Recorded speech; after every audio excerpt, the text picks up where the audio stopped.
Mohanan pastor തുടർന്ന് സംസാരിക്കും. Praise the Lord.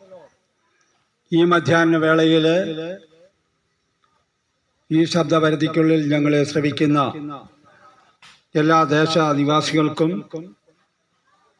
വേഗം വരുന്ന യേശുക്രിസ്തുവിൻ്റെ നിശ്ചല നാമത്തിൽ സ്നേഹവന്ദനത്തെ അറിയിക്കുന്നു. അല്പസമയം പ്രിയപ്പെട്ടവരുടെ ശ്രദ്ധ ഈ ശബ്ദപരിധിക്കുള്ളിലേക്ക് ഞങ്ങൾ സ്വാഗതം ചെയ്യുകയാണ്. ഈ മധ്യാഹ്ന വേളയിൽ പ്രിയപ്പെട്ടവരെ ദൈവം ധാരാളമായിട്ട് അനുഗ്രഹിക്കട്ടെ എന്ന് പ്രാർത്ഥിക്കുകയാണ്. ഈ മധ്യാഹ്ന വേളയിൽ ഈ പ്രദേശത്ത് കടന്നു വന്ന് ഈ സന്ദേശം അറിയിക്കുവാൻ ഞങ്ങളെ പ്രേരിപ്പിക്കുന്നത് സർവ്വലേഖത്തേക്കാൾ വിലയേറിയ ആത്മാവിൻ്റെ വിലയെക്കുറിച്ച് ജീവിതത്തിൽ രുചിച്ചറിഞ്ഞ യാഥാർത്ഥ്യമാണ്. എൻ്റെ കൈവശം ഇരിക്കുന്ന ഈ പുസ്തകത്തിൻ്റെ പേര് സത്യവേദ പുസ്തകമെന്നാണ്. സത്യത്തിൻ്റെ വേദങ്ങളടങ്ങിയ ഈ പുസ്തകത്തിൽ രേഖപ്പെടുത്തിയിരിക്കുന്ന ദൈവവചന സത്യങ്ങൾ വർത്തമാനകാല അടിസ്ഥാനത്തിൽ നാം ചിന്തിക്കുമ്പോൾ എൻ്റെ ചിന്താമണ്ഡലത്തിൽ ദൈവത്തിൻ്റെ പരിശുദ്ധാത്മാവ് നൽകിയ ചില ആലോചനകൾ ഈ ദേശത്തോട് വിളിച്ചറിയിക്കുവാൻ ആഗ്രഹിക്കുന്നു. എൻ്റെ കൈവശം ഇരിക്കുന്ന ഈ പുസ്തകത്തിൽ 66 പുസ്തകങ്ങൾ അടങ്ങിയ ഒരു വലിയ ഗ്രന്ഥ സമുച്ചയമാണ് സത്യവേദ പുസ്തകം. ഈ പുസ്തകത്തിൽ മർക്കോസിന്റെ സുവിശേഷത്തിൽ 2-ാം അധ്യായത്തിൽ എഴുതപ്പെട്ടിരിക്കുന്ന ചില വിഷയങ്ങൾ, അതായത് 4 പേർ ചേർന്ന് ഒരു പക്ഷപാത രോഗിയെ യേശുക്രിസ്തുവിന്റെ അടുക്കലേക്ക് കൊണ്ടുചെന്നു. യേശുക്രിസ്തുവിന്റെ അടുക്കൽ കൊണ്ടുചെന്നപ്പോൾ ഈ കൊണ്ടുചെന്നവരുടെ വിശ്വാസം കണ്ട്, എന്ന് പറഞ്ഞാല് വലിയൊരു പുരുഷാരം അവിടെ ഉണ്ട്. പുരുഷാര നിമിത്തം യേശുക്രിസ്തു ഇരിക്കുന്ന ആ വീടിനുള്ളിലേക്ക് ഈ പക്ഷപാത രോഗം പിടിച്ച ആളിനെ എത്തിക്കുവാൻ കഴിയാത്തത് കൊണ്ട് അവർ ആ വീടിൻ്റെ മേൽക്കൂര പൊളിച്ച് ഈ കട്ടിലിൽ കിടന്ന പക്ഷപാത രോഗിയെ യേശുവിൻ്റെ അടുക്കലേക്ക് എത്തിച്ചു. അത്രയും റിസ്ക് എടുത്ത് തൻ്റെ അടുക്കലേക്ക് പക്ഷപാത രോഗിയെ കൊണ്ടുവന്ന ആ കൊണ്ടുവന്നവരുടെ വിശ്വാസം കണ്ടിട്ട് യേശുക്രിസ്തു പറയുകയാണ്, മകനെ, നിന്റെ പാപങ്ങൾ മോചിച്ചിരിക്കുന്നു. പല ഭാഗങ്ങളിലും യേശുക്രിസ്തു അനേക രോഗികളെ സൗഖ്യമാക്കുന്നത് കാണുന്നുണ്ട്. 38 സംവത്സരക്കാലം കുളക്കടവിൽ കിടന്ന പക്ഷപാത രോഗിയെ സൗഖ്യമാക്കുന്നു. അവിടെ ചോദിക്കുന്നത്, നിനക്ക് സൗഖ്യമാകുവാൻ മനസ്സുണ്ടോ എന്ന. ചന്ദ്രരോഗിയെ സൗഖ്യമാക്കുന്നു. ചന്ദ്രരോഗം എന്ന് പറയുന്നത് നമ്മുടെയൊക്കെ നാട്ടിൽ പറയുന്ന ചെന്നി എന്ന് പറയുന്ന അസുഖം. അങ്ങനെ വിവിധ നിലകളിൽ രോഗികളെ സൗഖ്യമാക്കുന്നത് സത്യത്തിന്റെ വേദങ്ങളടങ്ങിയ വിശുദ്ധ ബൈബിളിൽ നമുക്ക് കാണുവാനായിട്ട് കഴിയുന്നുണ്ട്. എന്നാൽ ഇവിടെ യേശുക്രിസ്തു പറയുന്നത്, മകനെ, നിന്റെ പാപങ്ങൾ മോചിച്ചു തന്നിരിക്കുന്നു. എന്താണ് പാപം? നാം മാനുഷികമായ ബുദ്ധിയിൽ ചിന്തിക്കുമ്പോൾ അനവധിയായ കാര്യങ്ങൾ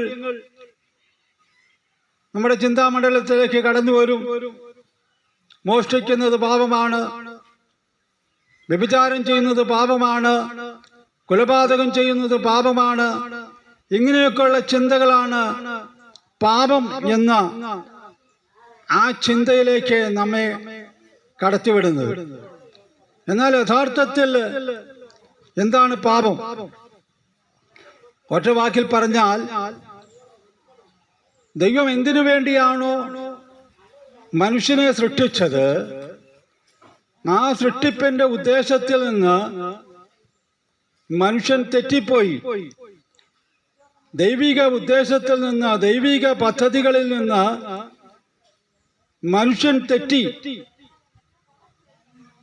ആ തെറ്റിനെയാണ് പാപം എന്ന് പറയുന്നത്. അപ്പൊ മനുഷ്യൻ എന്തിനു വേണ്ടിയാണ് സൃഷ്ടിക്കപ്പെട്ടത്? ഈ പ്രപഞ്ചം സൃഷ്ടിതാവായ ദൈവം,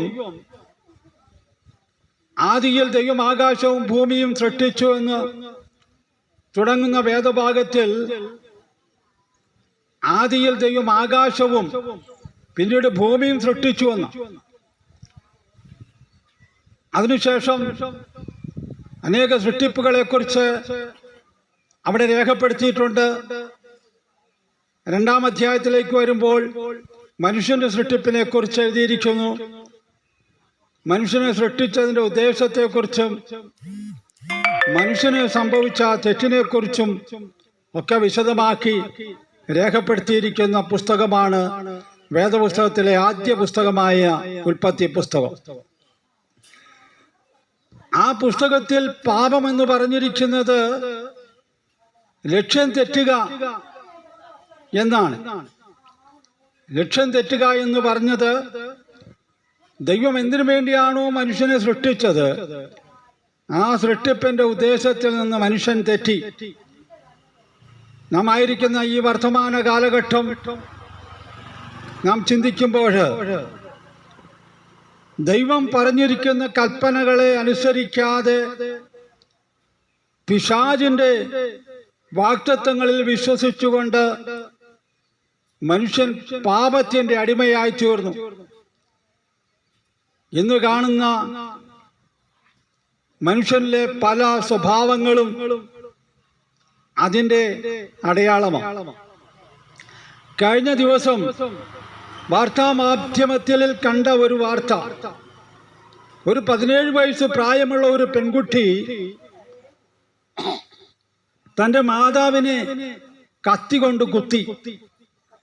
17 വയസ്സ് പ്രായമുള്ള ഒരു യൗവനക്കാരിയായ പെൺകുട്ടി തന്റെ മാതാവിനെ, തന്നെ പ്രസവിച്ച മാതാവിനെ കത്തി കൊണ്ട് കുത്തിയെന്ന്. എന്താണ് കാരണം? ആ പെൺകുട്ടി ഉപയോഗിച്ചുകൊണ്ടിരിക്കുന്ന മൊബൈൽ ഫോണ് ഈ അമ്മ വാങ്ങിച്ചു. ആ മൊബൈൽ ഫോണിലെ കാഴ്ചകളെ പരിശോധിച്ചു. അത് ഇഷ്ടപ്പെടാതിരുന്ന മകൾ അമ്മയെ കുത്തിയെന്ന്. ആയതുപോലെ ദൈനംദിന ജീവിതത്തിൽ നാം എത്രയോ വാർത്തകൾ കേട്ടുകൊണ്ടിരിക്കുന്നു. കഴിഞ്ഞ നാളുകളിൽ നാം കേട്ടു, നാം കണ്ടു, അപ്പൻ മകനെ കൊലപ്പെടുത്തി, മകൻ അപ്പനെ കൊലപ്പെടുത്തി, അമ്മ അപ്പനെ കൊലപ്പെടുത്തി, അങ്ങനെ വിവിധ നിലയിൽ ഭാര്യ ഭർത്താവിനെ കൊലപ്പെടുത്തി. ഇങ്ങനെ കൊലപാതകങ്ങളുടെയും മറ്റനാശാസ്യ പ്രവർത്തനങ്ങളുടെയും വലിയൊരു നിര തന്നെ നാം കണ്ടുകൊണ്ടിരിക്കുകയാണ്, നാം കേട്ടുകൊണ്ടിരിക്കുകയാണ്. ഇത് ദൈനംദിന ജീവിതത്തിൽ കൂടിക്കൊണ്ടിരിക്കുകയാണ്. എന്തുകൊണ്ടാണ് നമ്മൾ ആയിരിക്കുന്ന ഈ കേരളം, ഈ കേരളത്തെ കുറിച്ച് പറയുന്നത് സാക്ഷര കേരളം, സുന്ദര കേരളം എന്ന? ഈ സാക്ഷര കേരളം, സുന്ദര കേരളം എന്ന് പറയുന്ന ഈ കേരളത്തിലാണ് ഏറ്റവും കൂടുതൽ ആത്മഹത്യകൾ നടക്കുന്നത്, ഏറ്റവും കൂടുതൽ അനാശാസ്യ പ്രവർത്തനങ്ങൾ നടക്കുന്നത്. പാതിരാത്രികളിൽ പോലും അറിയപ്പെടുന്ന ടൗണുകളിലേക്ക് കടന്നു ചെന്നാൽ പാതിരാത്രിയിൽ പോലും പകൽ വെളിച്ചത്തെ പോലെ കണ്ടുകൊണ്ട് യൗവനക്കാർ റോഡിലൂടെ നടന്നു പോവുകയും അനാശാസ്യ ചേഷ്ടകളൊക്കെ കാണിക്കുന്നത് നമുക്ക് കാണുവാൻ കഴിയുന്നു. അങ്ങനെ എത്രയെത്ര സംഭവങ്ങൾ. ഈ സംഭവങ്ങളൊക്കെ എന്തുകൊണ്ടാണ് സംഭവിക്കുന്നത്? മനുഷ്യനിൽ ദൈവഭയമില്ല, ദൈവത്തെ ഭയമില്ല. ദൈവത്തിന്റെ വചനം പറയുന്നത് ദൈവത്തെ ഭയപ്പെട്ട് അവന്റെ കൽപ്പനകളെ പ്രമാണിച്ചു കൊള്ളുവിൻ. എന്നാൽ ദൈവത്തെ ഭയപ്പെടുവാൻ മനുഷ്യന് കഴിയുന്നില്ല. എന്തുകൊണ്ടാണ്? മനുഷ്യനിൽ കുടിയിരിക്കുന്ന പാപം. ഈ പാപത്തിന്റെ ഉൽപ്പത്തി, പാപത്തിന്റെ ആരംഭം മനുഷ്യ സൃഷ്ടിക്ക് മുമ്പേ ദൈവം സൃഷ്ടിച്ച ദൂതന്മാരിൽ തുടങ്ങിയതാണ്. അത് മനുഷ്യനിലേക്കും കടന്നുകൂടി.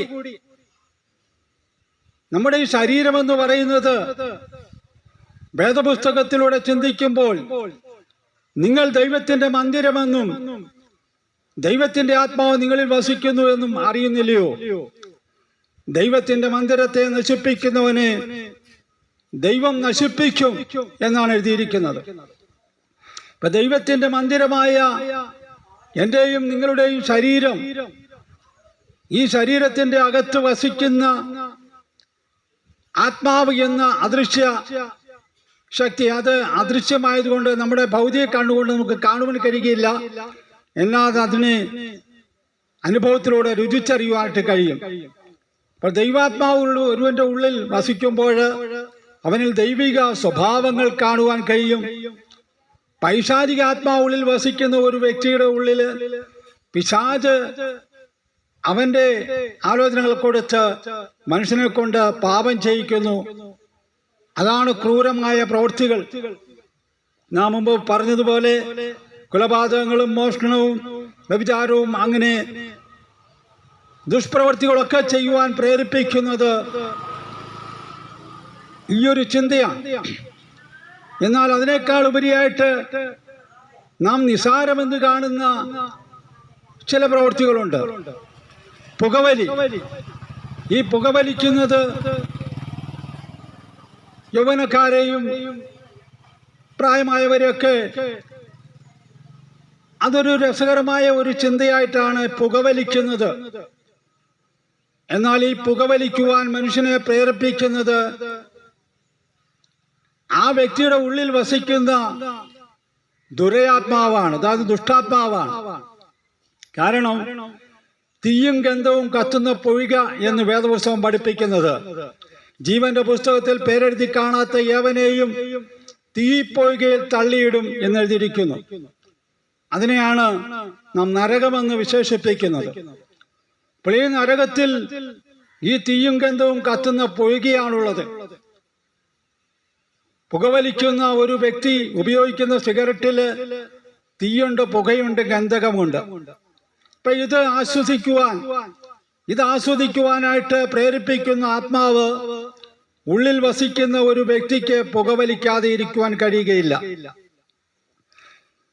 ആയതുപോലെ മദ്യപാനി ദൈവരാജ്യം അവകാശമാക്കുകയില്ലെന്ന്. അപ്പൊ ദൈവത്തിന്റെ രാജ്യം എന്ന് പറയുന്നത് സമാധാനത്തിന്റെയും സന്തോഷത്തിന്റെയും ആശ്വാസത്തിന്റെയും ഒക്കെ ആ രാജ്യത്തിന്റെ അതിന്റെ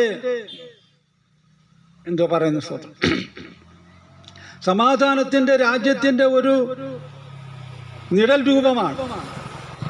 യഥാർത്ഥമായിട്ടുള്ളത് നാം കാണുന്ന ഒരു സമയം വരും. ഇപ്പോഴതൊരു നിഴൽ രൂപത്തിലാണ് നമുക്ക് കാണുവാനായിട്ട് കഴിയുന്നത്. മദ്യപാനി ദൈവരാജ്യം അവകാശമാക്കുകയില്ല. അപ്പോൾ ഒരു വ്യക്തിയെ മദ്യപിക്കുവാനായിട്ട് പ്രേരിപ്പിക്കുന്നത് ആ വ്യക്തിയിൽ വസിക്കുന്ന പൈശാചിക ആത്മാവാണ്. സുബോധത്തോടുകൂടെ വീട്ടിൽ നിന്ന് കടന്നു പോകുന്ന ഒരു പ്രിയപ്പെട്ടവൻ ഷാപ്പിലോ അല്ലെങ്കിൽ മറ്റ് മദ്യശാലകളിലോ പോയി